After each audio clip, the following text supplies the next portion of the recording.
Okay, as many of you know, I am not a socialist. I am a social democrat. That probably doesn't come as a shock to people who have been watching this show or listening to the show for a while. Social democrats are capitalists in the sense that we're not trying to overthrow capitalism and replace it with socialism or Marxism or communism or some system in which there's no more private property, private businesses, etc. We recognize the many, many, many failings of capitalism, but we want to fix them.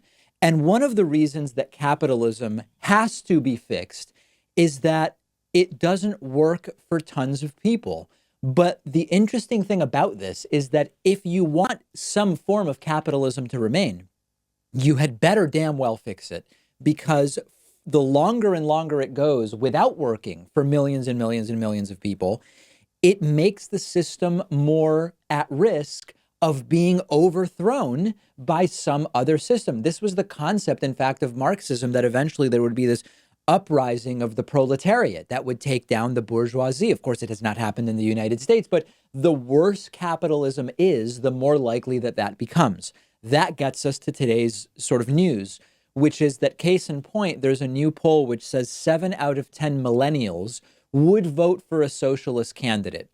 I do wonder whether the people responding to the poll actually know what socialism is, because it seems like lots of people talk about socialism and they don't actually know what it is. But let's assume for a second, just for the sake of discussion, because the analysis is still an interesting one. This poll was released yesterday. It finds 70% of millennials are either somewhat or extremely likely to vote for a socialist political candidate. 50% of millennials have a somewhat or very unfavorable view of capitalism, which is up from last year. Overall, capitalism is still viewed more favorably than other economic systems, 61% positive. But this is a very clear trend line. Even if many of these people are mixing up socialism and social democracy, the trend line is clear. And this is why social democrats who are for better regulated social capitalism need to fix capitalism. And by the way, not that I'm in the vulture capitalist, free market, laissez-faire type of camp. If you're a vulture capitalist and you want to keep some form of capitalism, this should be a wake-up call for you as well. This is why you need to be fixing capitalism with the socially democratic reforms that people on the left of the Democratic Party have been talking about for many years. The least damaging thing to a capitalist is to fix capitalism, or they risk some other system actually becoming something people really and truly want. You know, when Donald Trump says during his State of the Union, we will never be a socialist country. He doesn't know that, as I've said before. Things change in countries. They can change slowly. They can change more quickly than sometimes we believe is possible. But the reality is that there's no real risk right now of the U.S. becoming actually socialist. You know, college tuition paid through taxes is not socialism. Medicare for all isn't socialism. Gun control is not socialism. But the right has both successfully and unsuccessfully used the term socialism as an argument to attack these socially democratic policies. But eventually there's going to have to be some accounting, because as capitalism as we know it continues to fail more and more people and fail to provide a basic standard of living and allow these just sickening excesses of wealth to accumulate more and more and more at the top, millennials who see that system as failing them, why wouldn't they be open to some other system?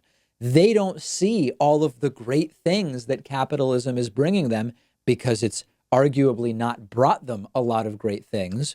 So of course they're going to look at something else, because our version of capitalism is fundamentally broken.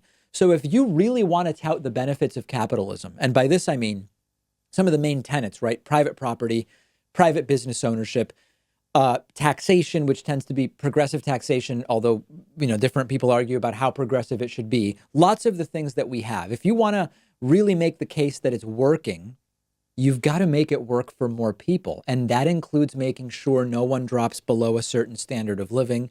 That includes cutting down on the corrosive influence of money in politics and in influence peddling. The data is increasingly clear on this. Something will have to be done, or other systems, even misunderstood systems. And this is why I said, a lot of people don't know the difference, don't realize what socialism actually is. It doesn't matter, because no matter what your assessment is of what capitalism is and what socialism is, if people understand that the system as it exists is not working for them, it becomes harder and harder to argue that this is the system that we should keep.